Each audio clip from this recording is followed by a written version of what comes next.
How to raise successful people by Esther Wojcicki. अध्याय 1। अच्छे parents बनना है तो अपने पेरेंट्स के गुणों को मत भूलिएगा। साल था 1960। उस दौर में लेखिका माँ बनी थी। माँ बनने के बाद ही लेखिका को ऐसी जगह की तलाश थी जहाँ उन्हें सही पेरेंटिंग एडवाइस मिल सके। उस एडवाइस के लिए उन्हें काफी स्ट्रगल भी करना पड़ा था। लेकिन आज के दौर में सब कुछ बदल चुका है। आज के दौर की माँ को काफी चीजें आसानी से मिल जाती हैं। लेकिन जो बात गौर करने वाली है वो ये है कि इतनी सब एडवाइस का फोकस एक ही होता है कि अपने बच्चों को हाई अचीवर कैसे बनाएं। किसी पेरेंटिंग इंस्टीट्यूट में ये नहीं सिखाया जाता है कि बच्चे को सही कैरेक्टर कैसे दें, बच्चे को इस तरह कैसे बनाएं कि वो अंदर से खुश रह सके, उसे कैसे समाज में रहना सिखाएं। इसीलिए लेखिका कहती हैं कि बच्चे को सिर्फ गोल के पीछे भागना ही नहीं सिखाना चाहिए, बल्कि उसे आजाद रहना भी सिखाना चाहिए। उसे ये भी बताना चाहिए कि खुद के साथ दूसरों का भी ख्याल कैसे रखा जाता है।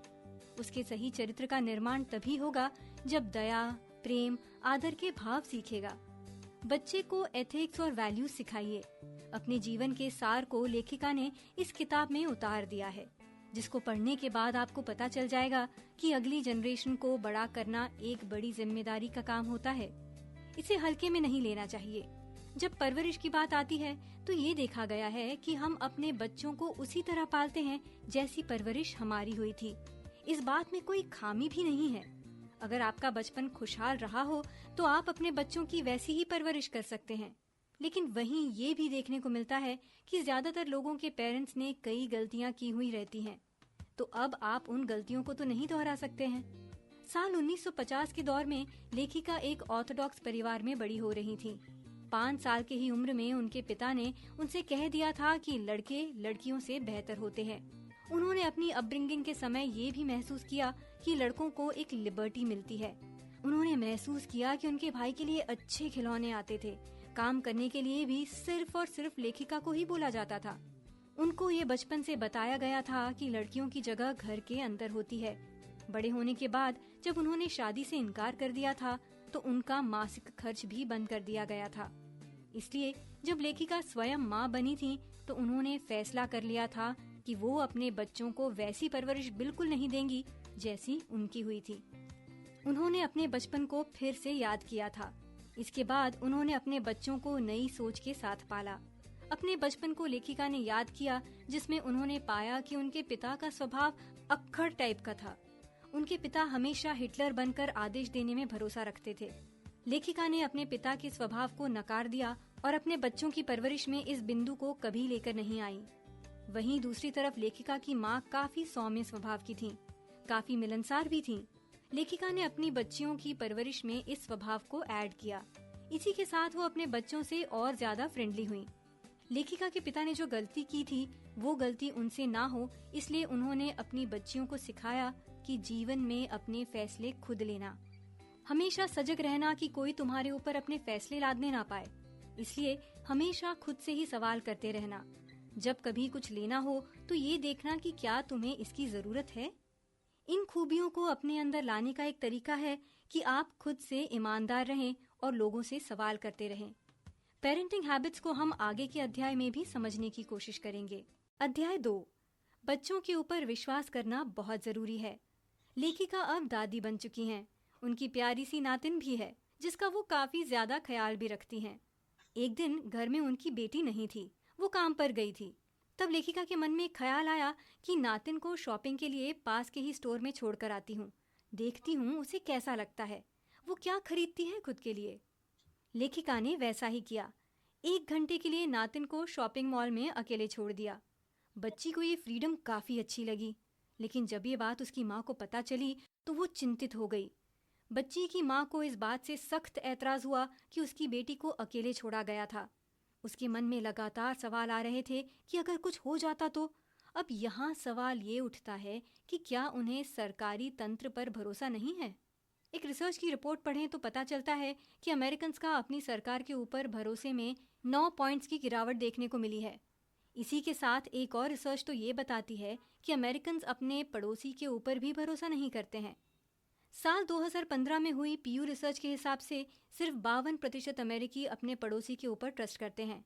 इसके साथ ही रिपोर्ट ये भी बताती है कि सिर्फ 19% अमेरिकन्स को लगता है कि ज़्यादातर लोग भरोसेमंद होते हैं। अगर आप अपने बच्चे को लेकर चिंतित रहते हैं तो इसका मतलब ये नहीं कि आप उससे उसकी आज़ादी ही छीन लीजिए। अगर आप उन्हें सिखाएंगे कि बाहर लोग भरोसेमंद नहीं हैं तो आप भी उसे उसी तरीके का बना रहे हैं। इसलिए अपने बच्चे की काबिलियत पर भरोसा कीजिए।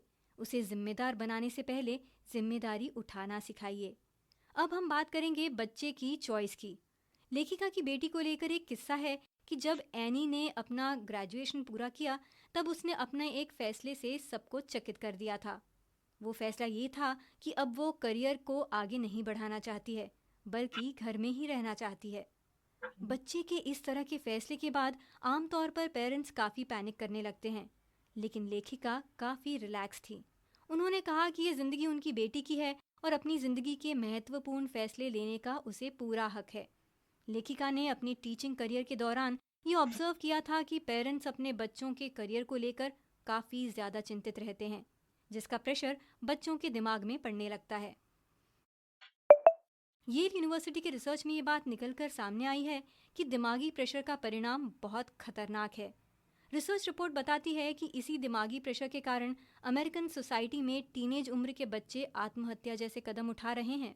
इसके पीछे का कारण यही है कि पेरेंट्स अपने बच्चों के फैसलों को महत्व नहीं देते हैं, जिसके कारण बच्चों के अंदर हीन भावना का जन्म होता है। वो अपने पेरेंट्स से दूर होने लगते हैं। उसी दूरी का परिणाम होता है कि वो अवसाद जैसी बीमारी के चंगुल में फंस जाते हैं। अगर आपसे ये सवाल किया जाए कि बच्चे कम उम्र में आत्महत्या क्यों कर रहे हैं, इस सवाल का एकदम सटीक जवाब किसी के पास नहीं है। ये बात भी सत्य है कि इसके पीछे कई सारे कारण हैं, लेकिन एक कारण ये भी है कि बच्चे अपनी ज़िंदगी में ही खुद को फंसा हुआ महसूस करते हैं।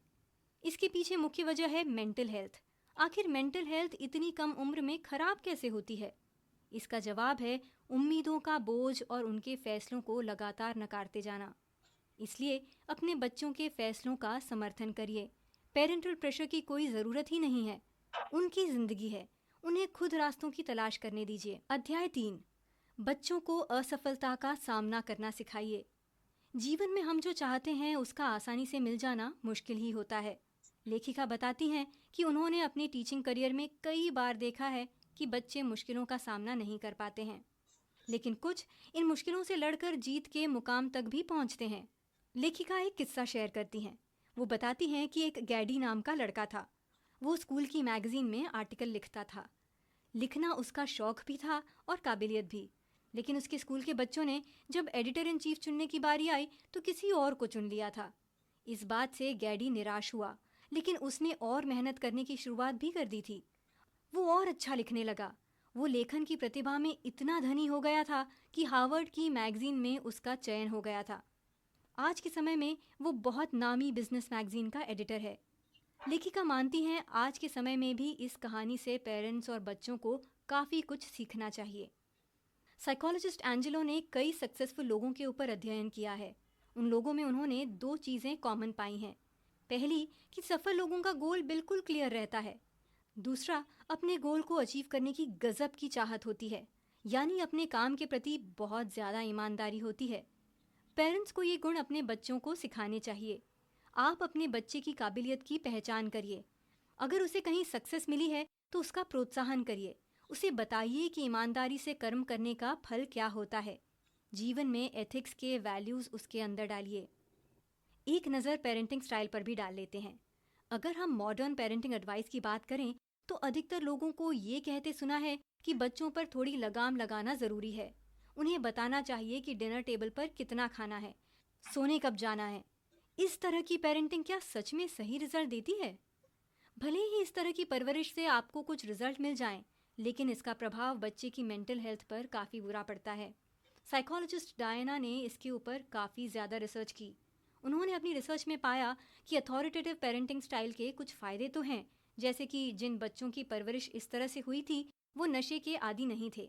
लेकिन अथॉरिटेटिव स्टाइल और अथॉरिटेरियन स्टाइल में एक पतली लाइन होती है। इस लाइन का पेरेंट्स को ध्यान रखना पड़ेगा।